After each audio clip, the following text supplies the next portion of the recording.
Hi, welcome to Jen's Daily Dish, where I bake things on camera for the very first time so you can bake along with me and learn from my mistakes. Today, we're making a multigrain raisin bread. Why? I mean, come on. It's going to be a cinnamon raisin bread, which has some cinnamon in it, of course, and some honey to sweeten it up. This is going to be delicious, and it's multigrain. So I'm adding in a little bit of pumpkin seeds and sesame seeds along with whole wheat flour and the bread flour. But feel free to mix it up. I've said this once, I've said this twice, I say this all the time, let's be real. Baking is an art, but it is also a science. But play around with the art portion of it. You can add in whatever ingredients you want. Do you want to add in sunflower seeds? Add them. You don't like raisins? Put in some other type of dried fruit. It will work out just fine. I have been waiting a while to use this song request. Thank you so much for suggesting it. I'll make bread with raisins. I'll make it with whole wheat. I'll add in some sesame seeds. I'll add in some pumpkin. There's more than one way to make delicious bread, adding in raisins or not. Oh yes, this bread is so going to get us closer to fine. There are two resting periods. The first one, when you first mix the bread together. The second, when we're going to roll it out, put the filling on top, roll it up, and then let it rest again. And then in the oven it goes. Dry ingredients first, whole wheat flour. Here are those pumpkin seeds along with some sesame seeds I'm adding in. Bread flour, salt, yeast, mix together. Lukewarm water, honey, butter. Knead together for about 5 to 10 minutes until it's a smooth, supple dough.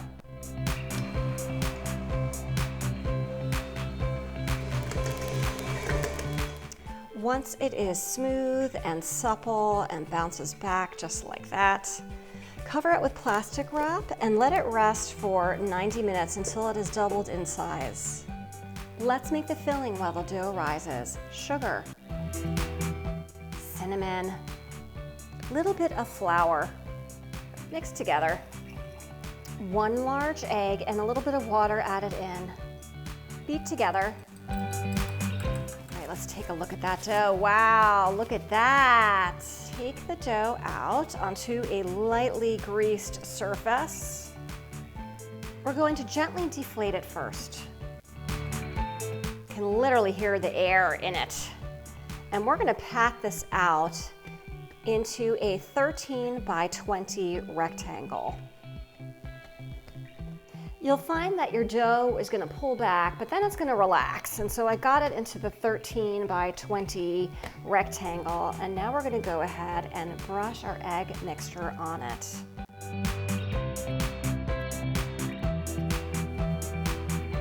You're going to leave a 1-inch edge around the short side of the dough versus all of the edges, so it's okay on the long sides.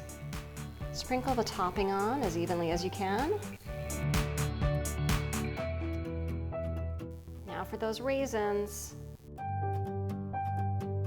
Pick up the edge and start rolling it into a log. When you get to the end, what we're going to do is we're going to pinch these together. Pinch that log so it stays sealed. Pinch the edges shut as well. If you have a long covered baker, use that. I do not, so I'm going to put it in this baker and I'm going to sort of push the ends together here as best I can. Instead of using parchment paper, you could have put a light layer of oil, but I'm using parchment paper. Cover and let rise for 40 to 60 minutes. Wow, okay, that got big and puffy. I'm gonna go and try to straighten this thing out just a little bit before this thing bakes in the oven. Okay, it's a little bit straighter. And what we're gonna do is we're gonna cut some slashes in it to let it steam.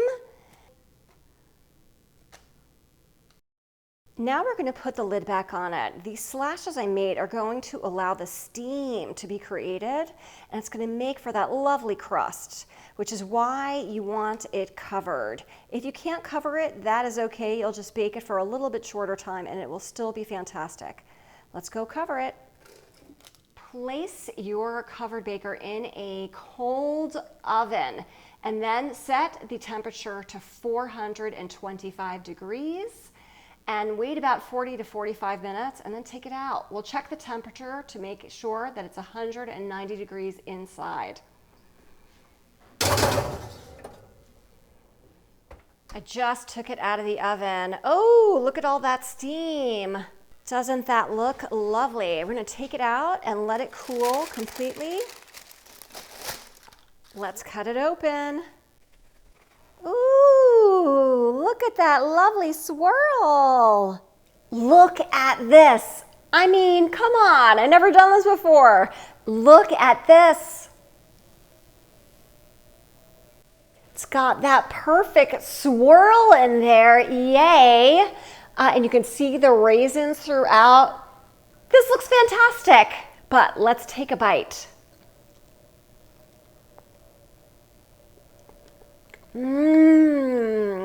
This is a fantastic multi-grain raisin bread with that cinnamon swirl in the middle.